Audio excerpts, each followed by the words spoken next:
পশ্চিম আকাশে হেলে যাওয়ার পর থেকে আরম্ভ হয়, আবার সূর্য অস্ত হয়ে গেলে আসরের রক্তটা শেষ হয়ে যায় অল্প সময়। আল্লাহ রাব্বুল আলামিন মানুষদেরকে কথা বুঝাইতে যাচ্ছে, বান্দা তোমার হায়াত নামক সূর্যটাও খুব অল্প সময়, যে কোন সময় ডুবে যেতে পারে। সেই জন্য আল্লাহ রাব্বুল আলামিন আসরের কসম খাইছে। ইমাম ফখরুদ্দিন রাজি রহমতুল্লাহি আলাইহি উনি বলেন যে একটা লোক আসরের এই কথাগুলি কোরআন শরীফের আসরের তাফসীর উনি বুঝতেছে না। উনি মার্কেটের মধ্যে চলে গেলেন, গিয়ে দেখেন যে একটা লোক আইস সেলার মানে বরফ বিক্রেতা ব্যক্তি, উনি বলতেছে যে সেই ব্যক্তির উপরে রহম করো যার পুঁজি গলে যায়। বিক্রেতা বলতেছে যে ওই লোকের উপরে রহম করো যার পুঁজি গলে যায়। তো উনি দৌড় দিয়ে গেলেন, গিয়ে দেখেন যে উনি বরফ বিক্রেতা। তার মানে হলো উনি বুঝাইতে চাচ্ছেন যে আমার টাকা পয়সা শক্তি সামর্থ্য সব কিছু এটার মধ্যে আমি ইনভেস্ট করেছি, মানে বরফের মধ্যে আমি ইনভেস্ট করি। সূর্যের শাইন কিরণ যত উত্তাপ হতেছে, গ্রোথ হতেছে, বৃদ্ধি হতেছে, বরফ এরকম গলে পানি হয়ে যেতেছে। পানি যদি হয়ে যায় তাহলে তো কেউ কিনবে না, সুতরাং এই লোকের উপরে রহম করো যার পুঁজি গলে যায়। ওই লোকটা ডেকে বলেন, এই ব্যক্তির বরফ বিক্রেতা ব্যক্তির বরফ কেনা বেচার মাধ্যমে আমি সূরাতুল আসরের তাফসীর বুঝে গেছি।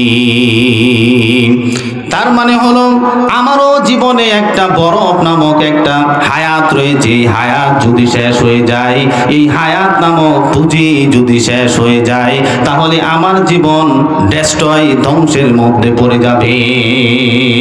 সেজন্য আল্লাহ রাব্বুল আলামিন বলেন, ওয়াল আসরি ইন্নাল ইনসানা লাফি খুসর। আল্লাহ রাব্বুল আলামিন আসরের কসম খেলেন। কুরআন শরীফের মধ্যে আল্লাহ রাব্বুল আলামিন শুধু আসরের কসম নাই, আসরের কসম শুধু কাই না, অনেক জিনিসের বিভিন্ন জায়গায় বিভিন্ন কসম খেলেন। যেমন আল্লাহ রাব্বুল আলামিন সূরা ৩ এর মধ্যে বলেন, ওয়াত-তিনি ওয়াজ-যাইতুনি ওয়া তুরি সিনিনা ওয়া হাদাল বালাদিল আমিন লাকাদ খালাকনাল ইনসানা ফি আহসানি তাকওয়িম। আল্লাহ রাব্বুল আলামিন তিনের কসম খেলেন, জাইতুনের কসম খেলেন, তুর পর্বতের কসম খেলেন, নিরাপদ এই মক্কা নগরীর কসম খেলেন। চারটা কসমকে আল্লাহ রাব্বুল আলামিন বলেন, অবশ্যই লাম তাকিদ, কাদ তাকিদ। তারপরে আল্লাহ রাব্বুল আলামিন বলেন, নিশ্চয়ই মানুষকে আমি সুন্দর ডেকোরেশন আকৃতিতে আমি আল্লাহ রাব্বুল আলামিন ক্রিয়েট করলাম। সুবহানাল্লাহ বলি।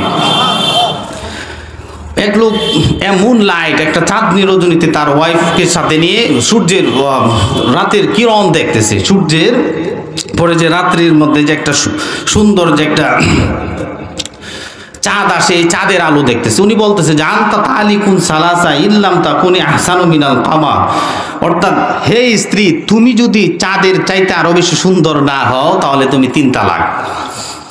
তো এই কথা বলার পর এলাকার যারা আছেন ইসলামিক রিলেটেড সম্পন্ন, ওনারা বলেন যে তোমার স্ত্রী তো তালাক হয়ে গেছে, কারণ তোমার স্ত্রী চাঁদের চেয়ে সৌন্দর্য নয় বিদায় তালাক হয়ে গিয়েছে। এই জন্য দেখবেন আমাদের সমাজেও দেখবেন এমনি ওয়াইফের সাথে খুব ভালো ব্যবহার করে না, যখন কোনো এক পর্যায়ে যখন তালাক প্রাপ্ত হয়ে যায় মহিলা, তখন এই বউকে খুঁজে পাওয়ার জন্য পুরুষেরা ব্যস্ত হয়ে পড়ে। তখন এই বউ খুব সুন্দর লাগে, খুব ভালো হয়, তখন এলাকার কিছু মোল্লা মৌলবীর কাছে যায়, মানে হিল্লা নামক বিবাহ করে। হিল্লা বিবাহটা কি? এই মহিলাটাকে আরেকটা পুরুষের কাছে বিবাহ দিবে। উদ্দেশ্য তুমি 7 দিন 5 দিন 3 দিন ঘর সংসার করবা, তারপরে ছেড়ে দিবে, তারপরে পূর্বের স্বামী গ্রহণ করব। ভাইয়ারা আমার, আমরা এখনো যারা বিবাহ করেছি এই উদ্দেশ্যে কিন্তু আমরা বিবাহ করি নাই যে আমরা আমার ওয়াইফকে ছেড়ে দিব, এই উদ্দেশ্য কিন্তু কেউ নাই। কিন্তু হিল্লা বিবাহের মাধ্যমে এই উদ্দেশ্য তাকে যে বিবাহ করবা, কিছুদিন পরে ছেড়ে দিবা, এই উদ্দেশ্যই তাকে ছেড়ে দেওয়া। সুতরাং ছেড়ে দেওয়ার নেওতে বিবাহই নিকাই সংগঠিত হতে পারে না। ইমাম আজম আবু হানিফা রহমতুল্লাহি আলাইহি বলে এভাবে বিবাহ সংগঠিত হবে না, উদ্দেশ্য থাকতে হবে, তার সাথে দাম্পত্য জীবন শুরু করতে হবে। সুতরাং হিল্লা নামক ব্যবহার, হিল্লা নামক যে বিবাহ সমাজের মধ্যে প্রচলিত আছে, কোরআন এবং হাদিসের সাথে তার কোনো রিলেটেড নাই, তার কোনো সম্পর্ক নাই।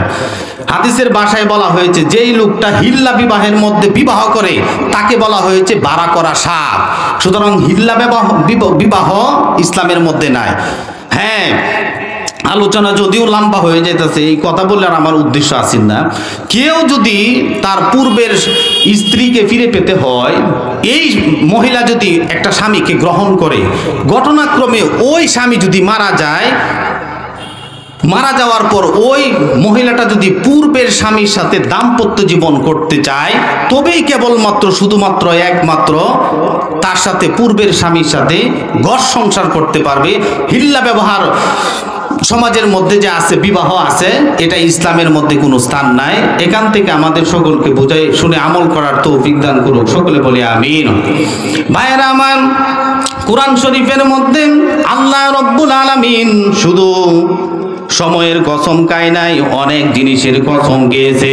আল্লাহ রব্বুল আলামিন সূরা শামসের মধ্যে বলেন, ওয়াশ-শামসি ওয়া দুহাহা ওয়াল কামারি ইযা তালাহা ওয়ান নাহারি ইযা জাল্লাহা ওয়াল লাইলি ইযা ইয়াগশাহা ওয়াস সামাই ওয়া মা বানাহা ওয়াল আরদি ওয়া মা طحاها ونفس وما سواها فألهمها فجورها وتقواها।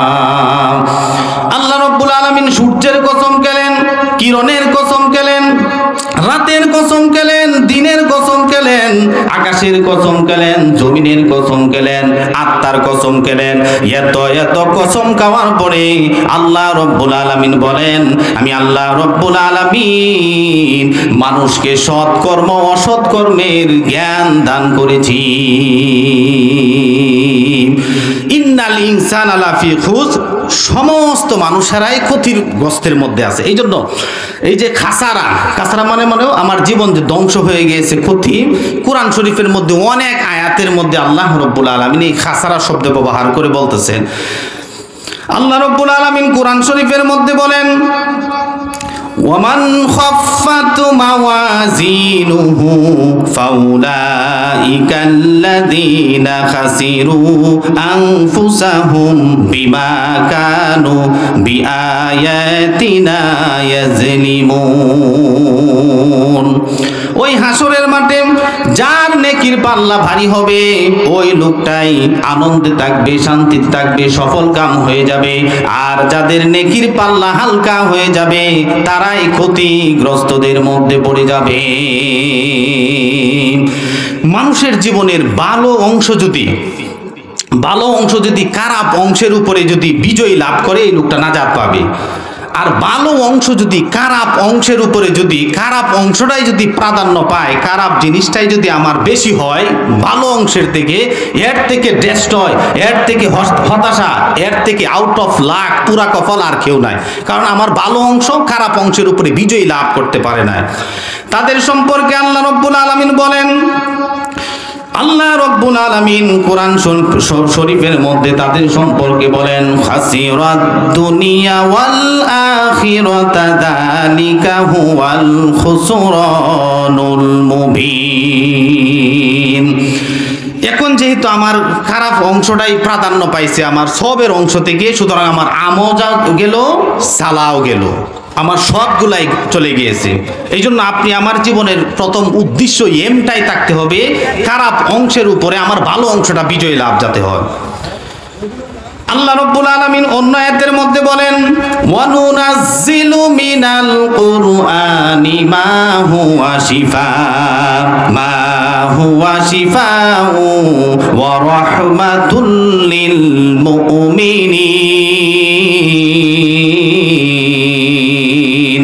ওয়ালা ইয়াজিদু যালিমিনা ইল্লা খাসারা। আমি এই কোরআন অবতীর্ণ করেছি মুমিনদের জন্য যেটা শেফা, আর কাফেরদের জন্য ক্ষতি ছাড়া আর কোনো কিছুই নাই। তার মানে হলো আমরা মুসলমান মানুষ এই কোরআনকে যদি মানি, ব্যক্তি জীবনে, পারিবারিক জীবনে, দুনিয়ার জীবনে যদি কোরআনটাকে মানি, এই কোরআন দুনিয়ার জগতে শান্তির কারণ হয়ে যাবে, আর আখিরাতে এই কোরআন মুক্তির কারণ হয়ে যাবে। আলা লাহুল খালকু ওয়াল আম, সৃষ্টি যার, আইন চলবে সেই আল্লাহ রাব্বুল আলামিনের। জোরে সরে বলি, সৃষ্টি কার? আল্লাহর। যত সৃষ্টিজীব আছে সমস্ত সৃষ্টিজীবী আল্লাহর আইন মানে, আমি আল্লাহকে রব বলে তারা স্বীকার করে নেয়। ভাইয়েরা আমার, এই গাছের ছায়ার দিকে আমরা তাকায় দেখি, গাছের ছায়াগুলি সকাল বেলায় ছোট্ট ছায়ার মাধ্যমে আল্লাহ রব্বুল আলামিনকে সেজদা দেয়, বিকাল বেলায় লম্বা ছায়ার মাধ্যমে সেই প্রভু আল্লাহ রব্বুল আলামিনকে সেজদা দেয়। সাগরের দিকে তাকায়, সাগরের পানির মধ্যে যেই কুহু কুহু কুলু কুলু কুলু কুলু যেই ঢাক, সাগর আসলে কোনো শব্দ করে না, এই সাগরের এই সমস্ত আওয়াজের মাধ্যমে স্বয়ং আল্লাহ রব্বুল আলামিনকে ডাকতে থাকে। গাছের পাখিগুলি আছে, সমস্ত পাখিগুলি আল্লাহ রব্বুল আলামিনকে রব বলে তারা স্বীকার করে নেয়। সর্ব অবস্থায় স্বয়ং আল্লাহ রব্বুল আলামিনের ইবাদত অর্থাৎ হাম তাসবিহ পাঠ করার মাধ্যমে সময় অতিবাহিত হয়ে যায়।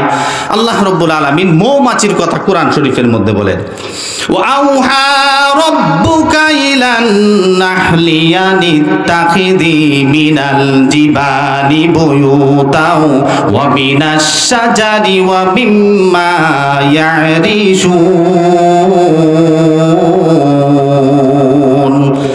মৌমাছিকে আল্লাহ রব্বুল আলামিন মেসেজ দিলেন, তোমরা বাসা বানাও। কোথায় বানাও? গাছে বানাও, পাহাড়ে বানাও, মানুষের ঘরে বানাও। ঘটনা বলার উদ্দেশ্য হলো, একটা মৌমাছিও এই তিন জায়গা ব্যতি রেখে বাসা বানায় না। ইত্তাখিজ, আল্লাহ রব্বুল আলামিন এখানে রানী মৌমাছিকে মেসেজ দিলেন। আপনারা দেখবেন মৌমাছিগুলো, সমস্ত মৌমাছিগুলো রানী মৌমাছির দিক নির্দেশনায় চলে। কেন পুরুষ মৌমাছি কেন নাই? আর থাকলেও কেন আল্লাহ রব্বুল আলামিন নির্দেশ দিলেন না পুরুষ মৌমাছিকে? ইত্তাখিজ এটি মুয়ান্নাসের সিগা, অর্থাৎ আল্লাহ রব্বুল আলামিনের হুকুম এই সমস্ত পিপিলিকা থেকে শুরু করে ছোট্ট প্রাণী মৌমাছি পর্যন্ত তারা আল্লাহর আইন মানতেছে। ভাইয়েরা আমার, তার মানে আমরা যে মানুষ, আমাদের ইন্নাল ইনসানা লাকাফুর, আমাদের মধ্যে কিন্তু ভেজাল আছে। ভাইয়েরা আমার, আকাশের উপরে চাঁদ, সূর্য, গ্রহ, নক্ষত্র, ধূমকেতু, গ্রহ অনেক কিছু রয়েছে। এই সমস্তগুলো কার আইন মানে? আর একটু জোরে বলি, সূরা ইয়াসিনের মধ্যে আল্লাহ রাব্বুল আলামিন বলেন, লাশ-শামসু ইয়ামবাগি লাহা আন তুদরিকাল কামারা ওয়ালাল লাইলু সাবিকুন নাহার ওয়া কুল্লুন ফি ফালাকি ইয়াসবাহুন। প্রবল জ্ঞানী হইবে যাহারা, আপন মনেতে বুঝিবে তাহারা, রাত্রি পারে না আগে যাইবার দিনের স্থান করে অধিকার। চন্দ্র পারে না সূর্যকে ধরিতে, সূর্য পারে না চন্দ্রকে ধরিতে, যার যে স্থান বহল রাখিয়া ভ্রমণ করেছে খোদাকে ডরিয়া।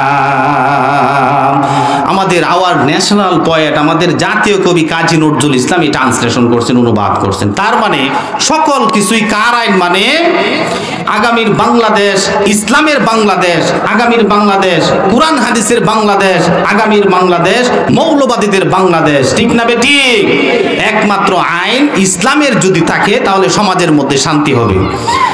চাই চাই ইসলামী সরকার চাই, চাই চাই কোরআনী শাসন চাই, চাই চাই ইসলামী সরকার চাই, চাই চাই কোরআনী শাসন চাই। যেখানে থাকবে না অবিচার, যেখানে থাকবে না অন্যায়, এমন একটা রাষ্ট্র চাই, চাই চাই ইসলামী সরকার চাই, চাই চাই কোরআনী শাসন চাই। আগামীতে দেশ হবে ইসলামী দেশ, এক হও মুসলিম ভুলে বিদেশ। আগামীতে দেশ হবে ইসলামী দেশ, এক হও মুসলিম ভুলে বিদেশ। বিজয়ের জন্য ঐক্য চাই, বিজয়ের জন্য ঐক্য চাই, চাই চাই ইসলামী সরকার চাই, চাই চাই কোরআনী শাসন চাই। এজন্য ইসলামিক সমাজ ব্যবস্থা যদি হয়, আমাদের ব্যক্তি, পরিবার, সমাজ ও রাষ্ট্রের মধ্যে শান্তি হবে কিনা বলেন? আল্লাহ রাব্বুল আলামিন দুনিয়ার সমস্ত মানুষ ক্ষতিগ্রস্তদের মধ্যে আছে, খাসারা শব্দ ব্যবহার করেছেন অন্য আয়াতের মধ্যে। আল্লাহ রাব্বুল আলামিন বলেন, কুল ইন্নাল খাসিরিনাল্লাযীনা ইযা খাসিরু আনফুসাহুম ওয়া আহলিহিম ইয়াওমাল কিয়ামাহ আলা যালিকা হুয়াল খুসরানুল মুবিন। বলো, প্রকৃত দেউলিয়া হবে তারাই যারা নিজে এবং পরিবার পরিবর্গকে জাহান্নামের আগুন থেকে বাঁচাইতে পারে নাই। এরা নিজেরাই কারণেই ক্ষতিগ্রস্তদের মধ্যে পড়ে গিয়েছে। তারপরে আল্লাহ রাব্বুল আলামিন বলেন, এখন সব মানুষ এই ক্ষতিগ্রস্তের মধ্যে আছে। এই ক্ষতি থেকে বাঁচার জন্য আল্লাহ রাব্বুল আলামিন চারটা জিনিসের কথা বলেন। জোরে বলি, কয়টা জিনিস? ইল্লাল্লাযীনা আমানু ওয়া আমিলুস সলিহাতি ওয়া তাওয়াসাউ বিল হাক্কি ওয়া তাওয়াসাউ বিস সবর। আল্লাহ রাব্বুল আলামিন বলেন, চারটা কাজ যেই ব্যক্তি, যেই বান্দি করবে, সকল মানুষ ক্ষতিগ্রস্ত হয়ে গেলেও তারা ক্ষতিগ্রস্তের মধ্যে হবে না। এক নাম্বার হলো ঈমান। এক নাম্বার কি? ঈমান। মা মানাল ঈমান লুগাতা ওয়া ইসতিলাহান। ঈমান শব্দের আবেদনই করতে হলো বিশ্বাস। এর পারিভাষিক সংজ্ঞা হলো রাসূলুল্লাহ সাল্লাল্লাহু আলাইহি ওয়াসাল্লাম আল্লাহর কাছ থেকে যা কিছু নিয়ে এসেছেন, সকল কিছুর উপরে একটা মুমিন দৃঢ়ভাবে পুঙ্খানুপুঙ্খানুভাবে মন ও সমর্থন, বিশ্বাসে আমলে বাস্তবায়ন করা, মুখে বলা, অন্তরে এটাকে বিশ্বাস করার নামই হলো ঈমান। যা কিছু রাসূল নিয়ে এসেছেন সব জিনিসের উপরে বিশ্বাস স্থাপন করার নামই হলো ঈমান। এখন রাসূল 30 পারা কুরআন শরীফ আল্লাহ রাব্বুল আলামিন রাসূলের উপরে নাজিল করেছে। 86 তার হাদিস নাজিল আল্লাহ রাব্বুল আলামিন রাসূলের উপরে নাজিল করেছেন। এখন একটা মানুষ, সাধারণ মানুষ, সে বুঝতেও পারবে না, সে কুরআন হাদিস পড়ে না। এখন সে কিভাবে বুঝবে যে আমি মুমিন, আমি না কাফের? আমি কি মুসলমান, আমি না কাফের? আমি কিভাবে বুঝবো? এই জন্য বিজ্ঞ উলামায়ে কেরাম 7 কথার উপরে এটারে লিপিবদ্ধ করছে। কয় কথার উপরে?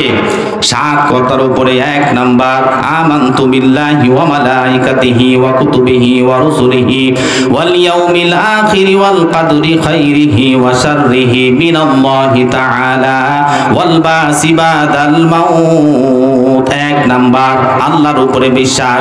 2 নাম্বার ফেরেশতাগণের উপরে বিশ্বাস। 3 নাম্বার কিতাব সমূহের উপরে বিশ্বাস। 4 নাম্বার ওই রাসূলগণের উপরে বিশ্বাস।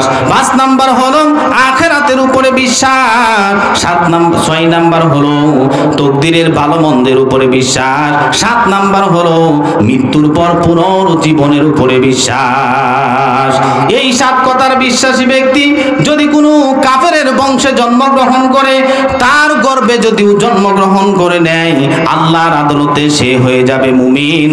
আর এই 7 কথার বিশ্বাসী ব্যক্তি একটা জিনিসের মধ্যে যদি ডাউট থেকে যায়, সন্দেহ থেকে যায়, মুমিনের গর্ভে জন্মগ্রহণ করলেও আল্লাহর আদালতে, আল্লাহর আদম শুমারির মধ্যে তার নামটা কাফেরের দপ্তরে চলে যায়।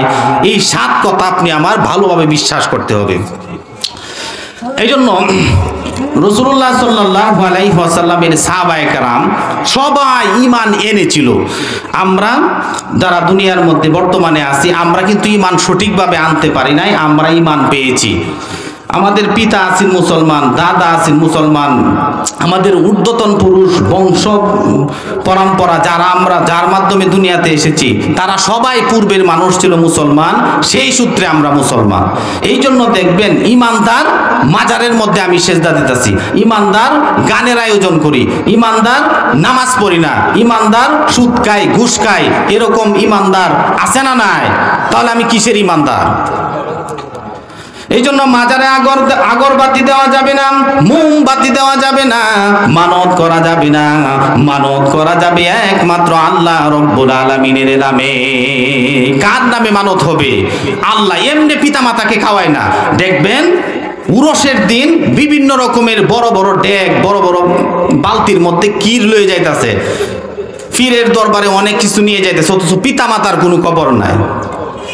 হুমা জান্নাতুকা ওয়া নারুকা, পিতা মাতা তোমার জান্নাত, পিতা মাতাই তোমার জন্য জাহান্নাম। এই জন্য খেদমত করলে, ভালোবাসলে খাওয়াই লাগে, মা বাপরে খাওয়াও, তারপরে আপনার মরা ফির আর জিতা ফির আর জিন্দা ফির। এই জন্য নবীর সাহাবায়ে কেরামরা সবাই ঈমান এনেছিল, যার কারণে তারা স্ত্রী পুত্র পরিজন সব কিছু বাদ দিয়ে আল্লাহর একত্ববাদের উপরে, আল্লাহর গোলামির জিন্দির এতভাবে আবদ্ধ হয়েছিল, দুনিয়ার কোনো রাষ্ট্রশক্তি, দুনিয়ার কোনো সমাজ শক্তি, দুনিয়ার কোনো কিছুই তাদের এই ঈমান থেকে তাদেরকে দূরে সরাতে পারে নাই। হযরতে বশীর ইবনে উকবা, ছোট্ট বাচ্চা ছেলে, গভীর রাত্রে রাসূলের কাছে চলে গিয়েছে। হে রাসূল, আপনি যুদ্ধের মধ্যে গিয়েছিলেন, আমার আব্বাও যুদ্ধের মধ্যে গিয়েছিল, আপনি আসলেন, আমার আব্বা আসে নাই, কারণটা কি বলেন?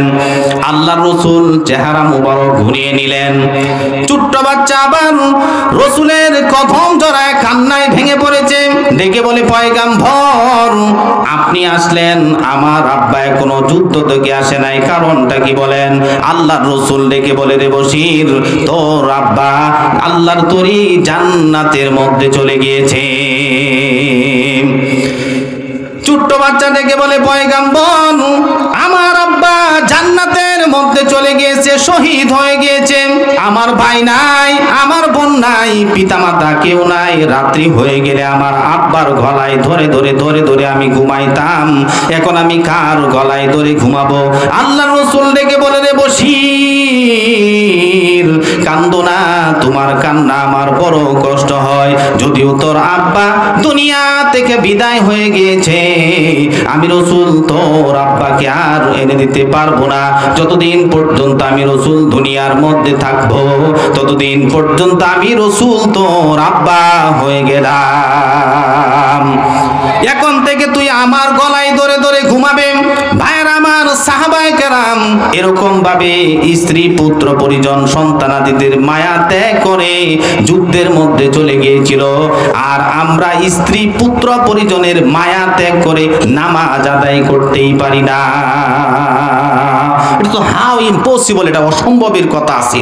আমরাও ইমানদার, তারাও ইমানদার, আমরা ইমান পেয়েছি, তারা ইমান এনেছে। এই জন্য এক নাম্বার হলো ঈমান, দুই নাম্বার হলো ঈমানের পরে হলো নেক আমল। কি আমল? নেক আমল। আল্লাহ রাব্বুল আলামিন কুরআন শরীফের মধ্যে বলেন, ইল্লাল্লাযীনা আমানু ওয়া আমিলুস সলিহাতি লাহুম জান্নাতুন তাজরি মিন তাহতিহাল আনহার যালিকাল ফাওজুল কাবীর। আল্লাহ রাব্বুল আলামিন বলেন, যারা ঈমান এনেছে, নেক আমল করেছে, আমি আল্লাহ রাব্বুল আলামিন দুই গুণের কারণে আমি আল্লাহ রব্বুল আলামিন তাদের এই সমস্ত বান্দা বান্দিরকে জান্নাত দান করে দিব। কেমন জান্নাত? যেই জান্নাতের তলদেশে ঝর্ণা দ্বারা প্রবাহমান, এরকম জান্নাতের মধ্যে আপনি আমি থাকবো যদি ভালোভাবে ঈমান আনতে পারি, ঈমানের পর যদি ঈমানের কার্যক্রম যদি আপনি আমি করতে পারি। অন্য আয়াতের মধ্যে আল্লাহ রাব্বুল আলামিন বলেন, ইল্লাল্লাযীনা আমানু ওয়া আমিলুস সলিহাতি কানাত লাহুম জান্নাতুল ফিরদাউসি নুজুলা খালিদিনা ফিহা লা ইয়াবগুনা আনহা হিওয়ালা।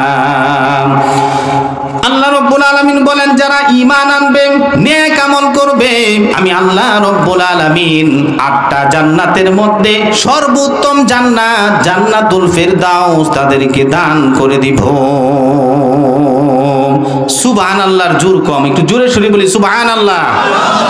আর এই জান্নাতের মধ্যে একদিনের জন্য যাব, 1 বছরের জন্য যাব, 500 বছরের জন্য এই জান্নাতের মধ্যে লাইফ লিভ করব, অবস্থান করব, এমন কথা নয়, বরং চিরকাল চিরজীবন ওই জান্নাতের মধ্যে অবস্থান করব। সেই জান্নাতের মধ্যে আমরা যেতে চাই কিনা? জান্নাতের মধ্যে যারা যাবে আল্লাহ রাব্বুল আলামিন 5 গুণে গুণান্বিত করে তাদের সকলকে জান্নাতের মধ্যে পৌঁছায় দিবে। 1 নাম্বার গুণ হলো আপনি আমার বডি স্ট্রাকচার হয়ে যাবে আদম আলাইহিস সালাতু ওয়াস সালামের মতন। 2 নাম্বার হলো আপনার গলার কণ্ঠস্বর হয়ে যাবে দাউদ নবীর মতন। 3 নাম্বার হবে আপনার সৌন্দর্য হবে ইউসুফ নবীর মতন। 4 নাম্বার হলো আপনার সৌন্দর্য হয়ে যাবে ইউসুফ নবীর মতন। আপনার বডি স্ট্রাকচার হয়ে যাবে আদম আলাইহিস সালাতু ওয়াস সালামের মতন। ভাইরা আমার 5 নাম্বার হলো চরিত্র হয়ে যাবে বিশ্ব নবী জনাবে মুহাম্মাদুর রাসূলুল্লাহর মতন। এই 5 গুণে গুণান্বিত করে আল্লাহ রাব্বুল আলামিন জান্নাতের মধ্যে পৌঁছায় দিবে। আল্লাহ রাব্বুল আলামিন জান্নাতুল আদম যখন সৃষ্টি করলেন, জিবরাইল আলাইহিস সালাতু ওয়াস সালামকে ডেকে বলে, জিবরাইল আমি জান্নাত বানালাম, দেখার মতন কেউ নাই, যাও আমার এই জান্নাতটা একটু দেখে আসো। জিবরাইল আলাইহিস সালাতু ওয়াস সালাম জান্নাতের ভিতরে ঢুকে গেলেন। ঢুকার পরে জান্নাতের মধ্যে আল্লাহ রাব্বুল আলামিন যেই হুর পরিনির্বাচন করে রেখেছেন, জিবরাইলকে দেখার পরে একটু মুস্কি হাসি দিয়েছিল, যার কারণে পুরা জান্নাতটা আলোকিত হয়ে গিয়েছে। আর এই কারণে জিবরাইল আলাইহিস সালাতু ওয়াস সালাম বেহুশ হয়ে পড়ে গিয়েছে। আমাদের আজকের মাহফিলের প্রধান অতিথি না প্রধান আলোচক হযরত মাওলানা মুফতি জাকারিয়া আহমদ রহমানী সাহেব, উনি আমাদের মাঝে অবস্থান করতেছে। জোরে সরে বলি আলহামদুলিল্লাহ। আমরা তার আলোচনা শুনবো। হুজুর রেস্টে আছে, বিশ্রামে আছে। আমরা সুমধুর কণ্ঠে তার আলোচনা শুনে আমরা বাড়িতে চলে যাব। ভাইরা আমার, তার মানে 1 নাম্বার হলো ঈমান, 2 নাম্বার হলো আমলে সালেহ নেক কাজ, এবং 3 নাম্বার হলো হকের দাওয়া। আল ইসলামু হাক্কুন ওয়াল কুফরু বাতিলুন। ইসলাম হলো হক, এছাড়া যা কিছু আছে সবগুলাই কি? বাতিল। আপনি একা একা নামাজ পড়বেন, এই কথা আল্লাহ পাক ঘোষণা দেন। একা একা আপনি ভালো ভালো কাজ করবেন, এই কথাও আল্লাহ সাজেস্ট করে নাই। সেই জন্য আল্লাহ রাব্বুল আলামিন কোরআন শরীফের মধ্যে বলেন, ইয়া আইয়ুহাল্লাযীনা আমানু কু আনফুসাকুম ওয়া আহলিকুম নার। হে ঈমানদারেরা, আগে তুমি নিজে আগে ডিফেন্স করো জাহান্নামের আগুন থেকে, তারপরে তোমার আত্মীয় স্বজন, বিবি, স্ত্রী, পুত্র পরিজন, তাদের সবাইকে জাহান্নামের আগুন থেকে, and sever from the triasment of fire, জাহান্নামের আগুন থেকে বাঁচাও। আগে নিজে ভালো ভালো কাজ করতে হবে, তারপরে আপনার আত্মীয় স্বজনদেরকে দাওয়াত দিতে হবে। লিমা তাকুলুনা মা লা তাফআলুন, তুমি এমন কথা কেন বলো যে কথা নিজে আমল করো না? এই জন্য আগে আপনি ভালো কথা বললে আগে নিজে আমল করতে হবে, তারপরে আমল অন্যদেরকে করাতে হবে। আল্লাহ রাব্বুল আলামিন অন্য আয়াতের মধ্যে বলেন, কুনতুম খায়রা উম্মাতিন উখরিজাত লিন-নাস তা'মুরুনা বিল মা'রুফি ওয়া তানহাউনা আনিল মুনকার। আল্লাহ পাক বলেন, তোমরাই শ্রেষ্ঠ জাতি, তোমরাই ভালো জাতি। মানুষের ভিতর থেকে তোমাদেরকে নির্বাচন করেছি, সার্চ খুঁজে আমি বের করেছি। আর তোমাদের কাজ হলো সৎ কাজের আদেশ, হকের দাওয়াত দেওয়া, আর বেহক থেকে, না হক থেকে নিজে বাঁচা, অপরকে বাঁচানো। সৎ কাজের আদেশ, অসৎ পথের নিষেধ, এটা ছিল নবী রাসূলদের কাজ। নূহ আলাইহিস সালাতু ওয়াস সালামের উম্মতরা এই কাজ করে নাই, জাকারিয়া আলাইহিস সালাতু ওয়াস সালামের উম্মতরা এই কাজ করে নাই, আদম নবীর উম্মতরা এই কাজ করে নাই, ইব্রাহিম নবীর উম্মতরা এই কাজ করে নাই। শুধুমাত্র কেবলমাত্র বিশ্ব নবী জনাবে মুহাম্মাদুর রাসূলুল্লাহ সাল্লাল্লাহু আলাইহি ওয়াসাল্লামের উম্মতরা বিশ্বব্যাপী এই দায়িত্ব পালন করে বিধায় সমস্ত উম্মতের ভিতরে আল্লাহ রাব্বুল আলামিন সমস্ত নবীর সমস্ত উম্মতের ভিতরে বিশ্ব নবীর উম্মতকে শ্রেষ্ঠ উম্মত বলে আখ্যায়িত করে দিয়েছে। তাহলে আপনি আমার মর্যাদা আছে না নাই? আছে, আমাদের কাজ হলো দুইটা। আমি নিজে আগে ভালো ভালো কাজ করাম, যারা খারাপ কাজ করতেছে তাদেরকে আমি বাঁচায়াম। সমস্ত মানুষ গতির মধ্যে থাকলেও এই গুণ যদি আমি গেইন করতে পারি, অর্জন করতে পারি, আমি যদি আনতে পারি, আমি ডেস্ট্রয়ের মধ্যে পড়বো না, আমি বিপদগ্রস্ত, আমি খাসারা ব্যক্তিদের মধ্যে আমি চলে যাব না। আমার কপালটা অনেক লাকি ম্যান, অর্থাৎ ভাগ্যটা আমার অনেক ভালো হবে। আল্লাহ রাব্বুল আলামিন জিবরাইল আলাইহিস সালাতু ওয়াস সালামকে হুকুম করে, জিবরাইল এই এলাকার মধ্যে যাও, যাওয়ার পরে এই এলাকাটা উল্টে দাও। জিবরাইল ডেকে বলে, পয়গাম্বর এই এলাকার মধ্যে একটা ভালো মানুষ আছে যে সর্ব অবস্থায় আপনার ভালো ভালো কথা বলে, আপনার গুণ কীর্তন গায়, সে খুব ভালো মানুষ। জিবরাইল আলাইহিস সালাতু ওয়াস সালাম বলেন, সে খুব ভালো মানুষ, আমি কিরকম করে উল্টাবো? আল্লাহ ডেকে বলে, জিবরাইল এই এলাকাটা তুমি উল্টায়া তার মাথার উপরে তুমি রাখো। তার কারণ হলো সে নিজে নিজে সুবহানাল্লাহ পড়ে, আমি আল্লাহর প্রশংসা করে, তার এলাকার মানুষগুলি খারাপ কাজ করে সে কোনোদিন তাদেরকে বাধা প্রদান করে নাই। সুতরাং সে যদিও ভালো, সে যেহেতু সৎ কাজের আদেশ করে নাই, এই হকের দাওয়াতটা দেয় নাই, সুতরাং এই জমিনটা উল্টায় তার মাথার উপরেই রাখো। এই জন্য আপনি মনে করতে পারেন যে আমি তো 5 ওয়াক্ত নামাজেই পড়ি। আপনি 5 ওয়াক্ত নামাজ পড়লেই হবে না, আপনার স্ত্রীকে নামাজের জন্য আদেশ করতে হবে, সন্তানাদিদেরকে 7 বছর হলে নামাজের জন্য তাগিদ দিতে হবে, 10 বছর হলে বাইরিয়া হলেও, বেত্রাঘাত করা হলেও, ধরা বা প্রহারের মাধ্যমে হলেও তাদেরকে নামাজের জন্য সাজেস্ট করতে হবে, উদ্বুদ্ধ করতে হবে। সকলকে আত্মীয় স্বজন রিলেটিভ যারা আছে এভাবে ভালো ভালো সৎ কাজ করার, তাদের জন্য উপদেশ দেওয়ার তৌফিক দান করুক। সকলে বলি আমিন। এই জন্য আল্লাহর নবী কোরআন শরীফের মধ্যে বলেন, মান রাআ মিনকুম মুনকারান ফালইয়ুগাইয়িরহু বিয়াদিহি ফাইল্লাম ইয়াস্তাতি ফাবিলিসানিহি ফাইল্লাম ইয়াস্তাতি ফাবিকলবিহি ওয়া যালিকা আদওয়াফুল ঈমান। কোন জায়গার মধ্যে যখন খারাপ কাজ হয়, তুমি কি ঈমানদার, কতটুক বড় ঈমানদার এটা যাচাই করার জন্য যদি তোমার ঈমান শক্ত থাকে, হাত দ্বারা প্রতিহত করবা, তা যদি না পারো মুখ দ্বারা নিষেধ করবা, তাও যদি না পারো অন্তর এটাকে ঘৃণা করবে। আর সেটাই হলো ওয়াদালিকা আদওয়াফুল ঈমান, দুর্বল ঈমানের লক্ষণ। আপনি যে অন্তর দ্বারাতে যে ঘৃণা করতেছেন, সেটাই হলো দুর্বল ঈমানের লক্ষণ। আপনার ঈমানটা খুব লেস অবস্থায় আছে। আমাদের ঈমানটা কিন্তু এরকমই, আমি ইচ্ছা করলে পারবো হাত দ্বারা বাধা দিতে, আমি দেই না, মুখ দ্বারাও কইতারাম কিন্তু বলি না, কিন্তু অন্তর দ্বারা আমি এটা হেট করতেছি, ঘৃণা করতেছি। এই যে অন্তর দ্বারাতে ঘৃণা করা, আপনার ঈমান আছে, আমার ঈমান আছে খুব সামান্য। 1 নাম্বার হলো ঈমান, 2 নাম্বার হলো ঈমানের পরে নেক আমল, 3 নাম্বার হলো হকের দাওয়াত দেওয়া, 4 নাম্বার হলো ধৈর্যশীল বান্দা বান্দায় পরিণত হওয়া। বান্দা বান্দি ধৈর্যশীল, যে ব্যক্তি ধৈর্য ধারণ করবে সে ক্ষতিগ্রস্তদের মধ্যে পড়বে না। এই জন্য 3টা জায়গার মধ্যে ধৈর্য ধারণ করতে হবে। জোরে বলি কয়টা? বিপদ মুসিবতে ধৈর্য, আপনার ইবাদতে ধৈর্য, 3 নাম্বার হলো গুনাহের পরিবেশ থেকে বাঁচার জন্য ধৈর্য। যত নবী রাসূলগণ দুনিয়ার মধ্যে এসেছেন, সমস্ত নবী রাসূল আমাদেরকে এই কথাই শিখিয়ে গিয়েছেন যে তোমার যখন বিপদ মুসিবত আসবে তুমি ধৈর্য ধারণ করবে।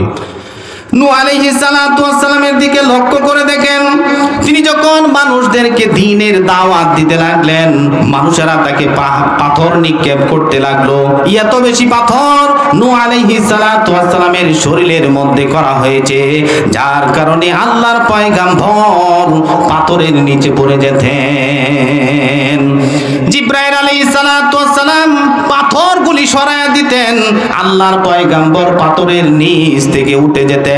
সমস্ত শরীরের মধ্যে ক্ষত বিক্ষত শরীর, জিবরাইল আলাইহিস সালাতু ওয়াস সালাম হাত বুলায়া দিতেন, সঙ্গে সঙ্গে সকল ব্যথা ভালো হয়ে গিয়েছে।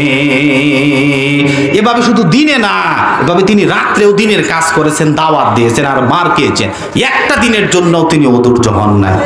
হুদ আলাইহিস সালাতু ওয়াস সালামের দিকে লক্ষ্য করে দেখেন, তিনি যখন দিনের কাজ করতে লাগলেন, সমাজ শক্তি, রাষ্ট্র শক্তিরা তাকে বাধা প্রদান করলো, তিনি অধৈর্য হয় নাই। তিনি বললেন, ফাকিদুনি জামিআন সুম্মা লা তুনজিরুন, তোমাদের যত শক্তি আছে তুমি আমাকে তোমরা মারো, আমাকে তুমি প্রহার করো, কিন্তু আমি আল্লাহর দিন থেকে এক চুল পরিমাণ দূরে সরে যাব না।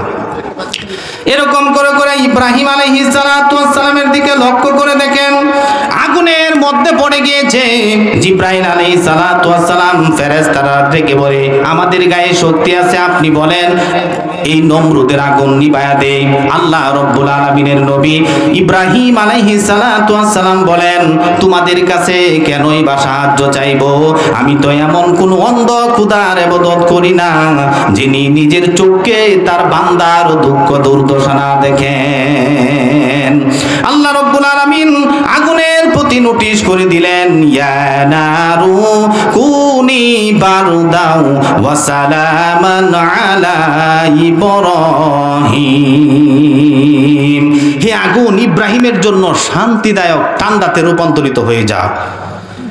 তার সন্তান যখন বড় হয়ে গিয়েছে, তিনি ডেকে বলেন, ইয়া বুনাইয়া ইন্নী আরা ফিল মানামি আন্নী আসবাহু ফানজুরু মাযা তারা। হে আমার শিশু পুত্র ইসমাইল, আমি যেন স্বপ্ন দেখলাম তোমাকে জবাই করতেছি, তোমার রায় কি, তোমার মত কি, তুমি আমাকে শোনাও। ছেলে পয়গম্বর, ছেলে পিতার প্রশ্নের জবাবে ডাক দিয়ে বলে, আব্বা জান, ইয়া আবাতি ফাল মা তুমারু সাতাজিদুনি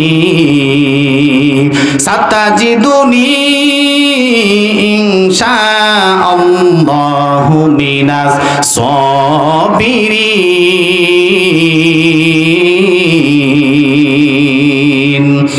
আব্বা জান, আপনি যেই ব্যাপারে স্বপ্নের ভিতরে আপনি আদিষ্ট হলেন, আপনি তা কার্যকরী করেন, আমাকে আপনি হত্যা করেন, জবাই করেন।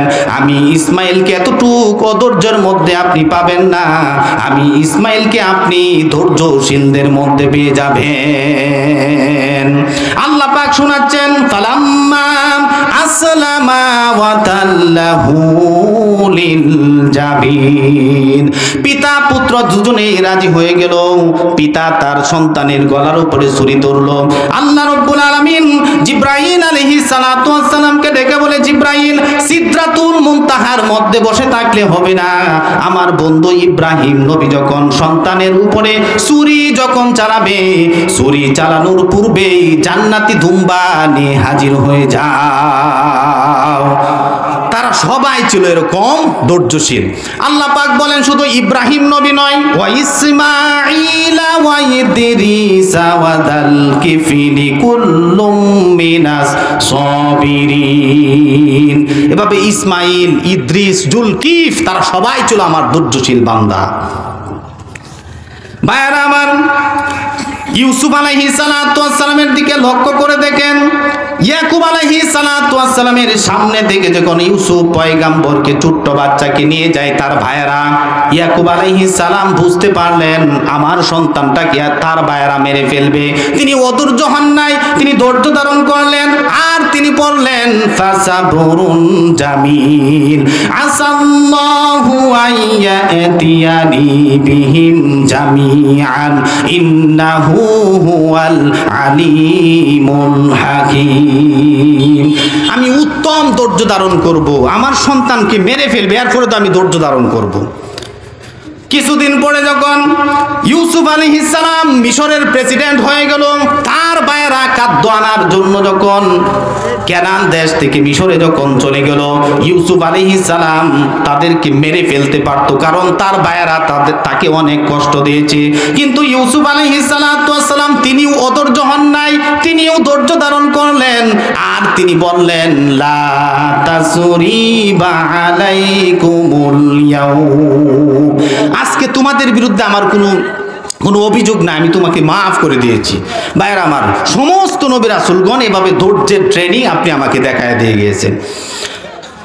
ভাইরা আমার, ইউনূস আলাইহিস সালাতু ওয়াস সালাম যখন তিনি লক্ষ্য করে দেখলেন মাছের পেট থেকে বের হওয়ার কোনো পথ নাই, তিনি চিৎকার মেরে পড়লেন, লা ইলাহা ইল্লা আনতা সুবহানাকা ইন্নী কুনতু মিনাজ জালিমিন। ইউনূস আলাইহিস সালাতু ওয়াস সালামের প্রার্থনা সমুদ্রের মধ্যে কেউ শুনে নাই, আকাশের ঊর্ধ্ব জগতেও কেউ শুনে নাই, আমাদের এই মহাবিশ্বের মধ্যেও কেউ শুনে নাই। স্বয়ং আল্লাহ রব্বুল আলামিন বলেন, আমি ইউনুসের ডাক শুনেছি। শুধু শুনি নাই, জবাব দিয়ে দিয়েছি। ফাস্তাজাবনা লাহু ওয়া নাজ্জাইনাহু মিনাল গাম্মি ওয়া কাযালিকা নুনজিল মুমিনিন। মুমিন মানুষরাও যদি জীবনে কোনো বিপদ মুসিবতে পড়ে যায় আর আমি আল্লাহ রব্বুল আলামিনকে যদি ডাকে, আমি আল্লাহ রব্বুল আলামিন মুমিন বান্দা বান্দীদেরকেও সমস্ত বিপদ মুসিবত থেকে বাঁচায়া দিব। সে আল্লাহ এখনো আছেন না নাই? কাকে ডাকতে হবে? উদউনি আস্তাজিব লাকুম, সে আল্লাহ রব্বুল আলামিনকে ডাকতে হবে। একটা হলো বিপদ মুসিবতে ধৈর্য, যদি হয় আমি ধৈর্য দান করি। 2 নাম্বার হলো ইবাদতে ধৈর্য। সেজন্য আল্লাহ রব্বুল আলামিন বলেন, ইয়া আইয়ুহাল্লাযীনা আমানুস্তাঈনু বিস-সাবরি ওয়াস-সালাহ ইন্নাল্লাহা মা'আস-সাবিরিন। আমি শেষ করে দিতেছি। এই জন্য আল্লাহ রব্বুল আলামিন বলেন, তোমরা যে নামাজ পড়বে সেখানেও ধৈর্যের সাথে কুসুকুজুর সাথে তোমরা নামাজ আদায় করতে হবে। হযরতে আলী রাদিয়াল্লাহু আনহুর দিকে লক্ষ্য করে দেখেন, যুদ্ধের মধ্যে চলে গিয়েছে হযরতে আলী, তীর ঢুকে গিয়েছে, তীর খোলা যায় না। সবাই সিদ্ধান্ত করলো আলী যখন নামাজের মধ্যে দাঁড়ায়া যাবে, দুনিয়ার কোনো খেয়াল আলীর শরীরে থাকে না, ওই সময় আমরা আলীর শরীরের তীর খুলবো। হযরতে আলী রাদিয়াল্লাহু আনহু নামাজের মধ্যে দাঁড়ায় গেলেন, সাহাবায়ে কেরাম এসেছে তীর খোলার জন্য, তীর খোলা হয়ে গেল, আলীর নামাজ শেষ হয়ে গেল। নামাজ শেষ হওয়ার পরে আলী রাদিয়াল্লাহু আনহু বলেন, তোমরা সবাই আমার শরীরের তীর খুলেছো, আমি আলী একটুকু টের পাই নাই। কিরকম কুসুকুজুর সাথে উনি নামাজ আদায় করছেন। শেষ হলো, আমি গুনাহের পরিবেশ থেকে বাঁচার জন্য ধৈর্য, আমি ইচ্ছা করলে গুনাহ করতে পারবো, আমি করব না, আল্লাহর ভয়েতে আমি ধৈর্য ধারণ করব। হাদিস শরীফের মধ্যে কিফিল নামক ব্যক্তির ঘটনা এসেছে। কিফিল ব্যক্তি 60 দিরহামের বিনিময়ে একটা মহিলার সাথে কন্ট্রাক্ট করেছে, তুমি যদি আমার সাথে খারাপ কাজ করো আমি তোমাকে এই 60 দিরহাম দান করব। স্থান কাল পাত্র নির্বিশেষে যখন সময় এসে গিয়েছে খারাপ কাজ করবে, এই মহিলাটা কান্নায় ভেঙে পড়েছে। কিফিল ডেকে বলে, এই সময় তোমার সাথে আমার কাঁদার কোনো কথা ছিল না, এখন তুমি কেন কাঁদো? ওই মহিলা বলে, সামান্য টাকার কারণে আমি যদি আজকে অন্যায়মূলক কাজ করি, কাল হাসরের কঠিন ময়দানে আমি আল্লাহর সামনে কি জবাব দিব? কিফিল বলেন, তুমি একজন ভালো মানুষ, তোমার সাথে আমি খারাপ কাজ করব না, যাও, আমি ধৈর্য ধারণ করব, তোমাকে আমি টাকা সহ ফেরত দিয়ে দিলাম। এই লোকটা বাড়িতে চলে গেল। ঘটনাক্রমে রাত্রিতে কিফিল নামক ব্যক্তিটা মারা গেল। এলাকার মানুষ বলতে লাগলো, কিফিল মারা গিয়েছে, ভালোই হয়েছে, ভালোই হয়েছে। কিন্তু না, এলাকার মানুষ যখন তার লাশ দেখার জন্য বাড়িতে যখন চলে আসলো, কিফিলের চেহারাটা সুন্দর নুরানি চেহারাতে জলমল জলমল করতে লাগলো। শুধু তা না, তার ঘরের দরজার মধ্যে আল্লাহর কুদরতি লেখা ভেসে আসলো, কাদ গাফারাল্লাহু লিল কিফিল। এলাকাবাসীরা সাবধান সাবধান, কিফিলকে তোমরা গালি দিও না। গুনাহের পরিবেশ থেকে বাঁচার জন্য ধৈর্য ধারণ করেছিল, আমি আল্লাহ রব্বুল আলামিন এই গুণকে উসিলা করিয়া তার পিছনের সমস্ত গুনাহ মাফ করে চিরসুখের বাসিন্দা কিফিলকে জান্নাতের মধ্যে পৌঁছায়া দিয়েছি।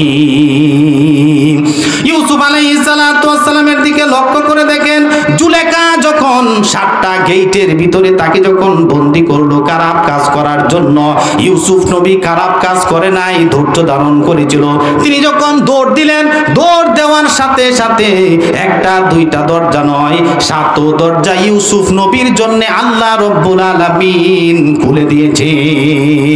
ওয়াবাশশিরিস সাবিরিনাল্লাযীনা ইযা আসাবাতুহুম মুসিবা ক্বালু ইন্না লিল্লাহি ওয়া ইন্না ইলাইহি রাজিউন।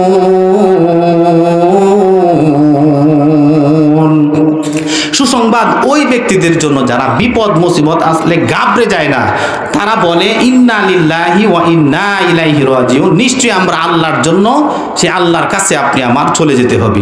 রাসূলুল্লাহ সাল্লাল্লাহু আলাইহি ওয়াসাল্লাম যত যুদ্ধ করেছেন কাফেরদের সাথে, সমস্ত যুদ্ধের মধ্যে কাফেরদের সংখ্যা ছিল বেশি, কিন্তু সাহাবায়ে কেরামদের মধ্যে সবর ছিল বিদায়। ইয়াকুম মিনকুম 20 সাবিরুনা ইয়াগলিবু মিয়াতাইন, তোমাদের মধ্যে যদি 20 জন লোক যদি সবের হয়, ধৈর্যশীল হয়, 200 লোকের উপরে আমি আল্লাহ রব্বুল আলামিন বিজয় দান করে দিব। আল্লাহ রব্বুল আলামিন কোরআন শরীফের মধ্যে বলেন, ওয়াল আসরি ইন্নাল ইনসানা লাফি খুসর ইল্লাল্লাযীনা আমানু ওয়া আমিলুস সলিহাতি ওয়া তাওয়াসাউ বিল হাক্কি ওয়া তাওয়াসাউ বিস সবর। ভাইরা আমার, আমাদের সকলকে আমাদের এই জীবনে আল্লাহ রাব্বুল আলামিনের হুকুম মেনে এই যে 4টা কাজ, ঈমান, আমল, হকের দাওয়াত, ধৈর্য, এই সমস্ত গুণাবলী অর্জন করে দুনিয়াতে চলার তৌফিক দান করুক।